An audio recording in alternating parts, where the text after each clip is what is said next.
God bless you all, dear students. Hope you all are doing well. So, आप सबका बहुत शुक्रिया कि आप मेरी वीडियोस देख रहे हैं और पसंद कर रहे हैं।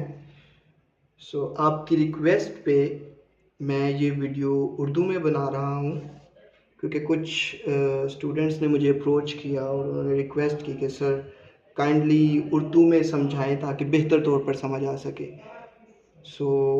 I am available for you in any way. ये आपके लिए वीडियो उर्दू में है। तो आज हम math D2 updated 7th edition इसका न्यू चैप्टर स्टार्ट करेंगे। Chapter number 3, application of mathematics in practical situations.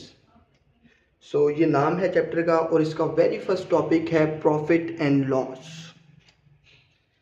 तो चलें स्टार्ट करते हैं ये सीखना कि प्रॉफिट क्या होता है, लॉस क्या होता है और ये हमारी प्रैक्टिकल लाइफ में किस तरह काम करता है, ये हमारी प्रैक्टिकल लाइफ का कैसे हिस्सा है।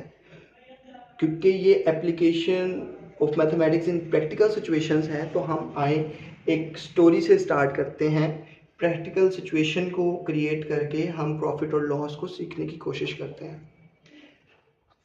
हियर मेरे पास 2 स्टोरीज हैं आपके लिए। स्टोरी नंबर 1 में एक गांव में 2 दोस्त होते हैं। एक का नाम होता है चुन्नू और एक का नाम होता है मुन्नू।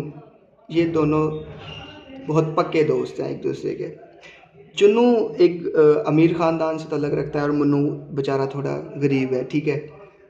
तो एक दिन मुन्नू चुन्नू से कहता है कि मुझे कुछ पैसे चाहिए ताकि मैंने कुछ बिज़नेस स्टार्ट करना है ना। तो चुन्नू उसको 100 रुपीज़ दे देता है और मुन्नू उन 100 रुपीज़ को यूज़ करके, उनको खर्च करके स्वीट्स बनाता है।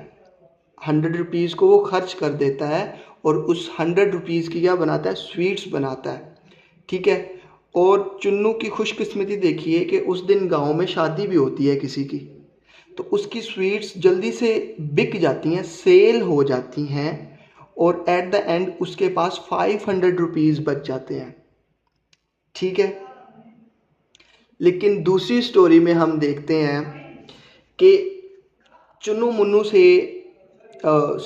चुन्नू से 100 रुपीज़ लेता है और वो 100 रुपीज़ स्वीट्स बनाने के लिए यूज़ करता है। लेकिन अनफॉर्चुनेटली उस दिन गांव में किसी की डेथ हो जाती है, तो उसकी स्वीट्स सेल नहीं होती।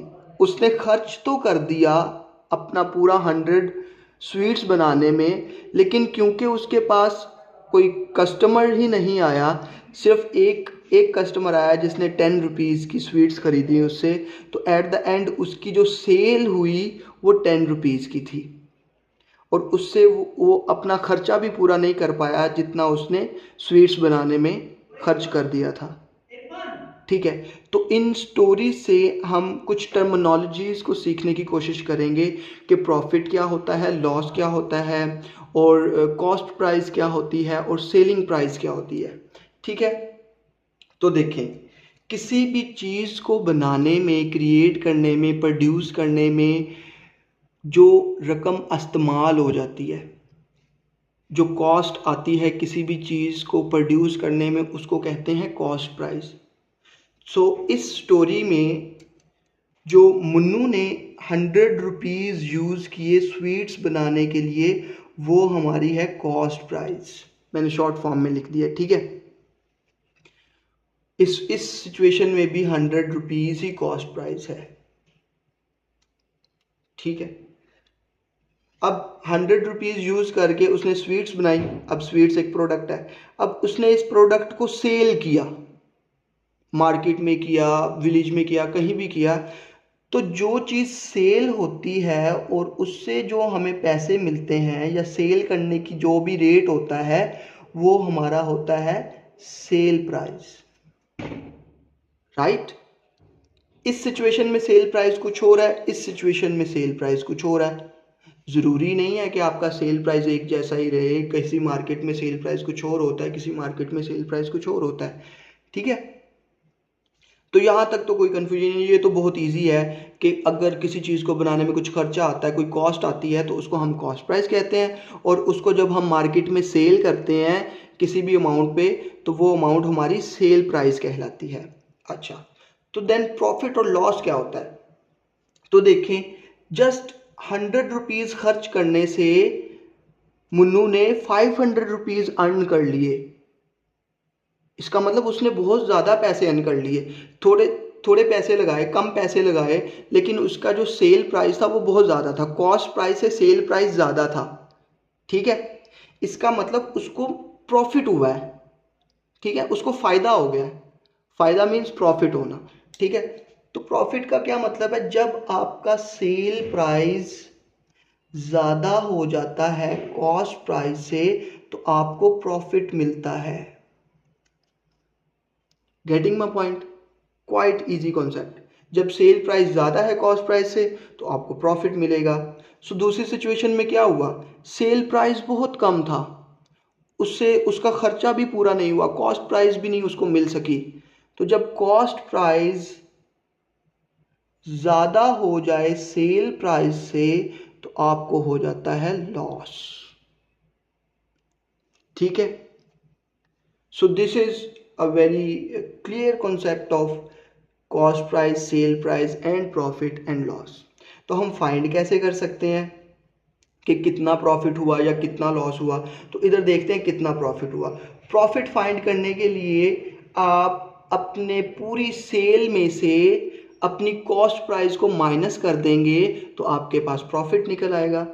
ठीक है, सो प्रॉफिट कैसे फाइंड करेंगे? Profit is equal to sell price में से कॉस्ट प्राइस को माइनस कर दें, तो आपके पास प्रॉफिट आ जाता है। इसी तरह अगर लॉस फाइंड करना चाहते हैं आप, तो लॉस कैसे फाइंड कर सकते हैं?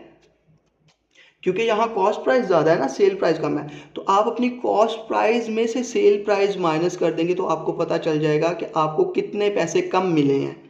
ठीक है, तो आप अपनी कॉस्ट प्राइस में से सेल प्राइस को अगर माइनस कर देंगे, तो आपको पता चल जाएगा कि कितना लॉस हुआ है। लेट चेक करते हैं कि इसको कितना प्रॉफिट हुआ है। इस स्टोरी में मुन्नू को कितना प्रॉफिट हुआ? तो प्रॉफिट, सेल प्राइस कितनी है? 500, कॉस्ट प्राइस कितनी थी? 100। 500 में से 100 माइनस करें तो 400। सो इस स्टोरी में मुन्नू को प्रॉफिट हुआ है 400 रुपीज़। इस स्टोरी में मुन्नू को लॉस कितना हुआ? So loss is equal to cost price is 100 and sell price is 10। So 100 minus 10 is 90। तो इसमें उसको 90 रुपीज़ का लॉस हो गया। राइट? सो मैं उम्मीद करता हूँ कि ये कुछ बेसिक कॉन्सेप्ट है जो बहुत ही मैंने आसान अल्फाज में आपको सिखाया। उम्मीद है कि आपको समझ आ गई होगी। सो अब कुछ एग्जाम्पल्स को सॉल्व करने की कोशिश करते हैं। लाइक इधर एक एग्जाम्पल है, if a bag is sold for Pakistani rupees 35, express the profit. We are not aware of profit percentage right now. In the next video, अभी हमने प्रॉफिट परसेंटेज को पढ़ा नहीं है, लेकिन मैं नेक्स्ट वीडियो में कोशिश करूँगा कि प्रॉफिट परसेंटेज के रिलेटेड हम सीखें और फिर उसकी भी जो है एग्जांपल्स करें। ठीक है, तो अगर एक बैग की कॉस्ट थी 28 रुपीज़ और उसको हमने सोल्ड किया है 35 रुपीज़ में, इसका मतलब हमारी कॉस्ट प्राइस कम है और सेल प्राइस ज़्यादा है, तो हमें प्रॉफिट हुआ होगा। राइट? तो प्रॉफिट फाइंड करने के लिए 35 में से 28 माइनस कर देंगे, तो आपके पास प्रॉफिट आ जाएगा। तो देखें सोल्यूशन में उसने क्या किया? Profit is equal to selling price minus cost price, 35 minus 28 is equal to 7। दूसरी सिचुएशन में बैग की कॉस्ट 28 है, लेकिन उसने उसको सोल्ड किया 24.50 में, तो लॉस फाइंड करने के लिए उसने क्या किया? Loss equal to cost price minus selling price. Cost में से minus 28 minus 24.50 which is equal to 3.5, तो इसमें लॉस उसको कितना हुआ? 3.5। उम्मीद है आपको समझ आ गई होगी। सो नेक्स्ट वीडियो में हम पढ़ेंगे कि प्रॉफिट परसेंटेज क्या चीज़ है, लॉस परसेंटेज क्या चीज़ है और हम इसको कैसे फाइंड कर सकते हैं। Thank you.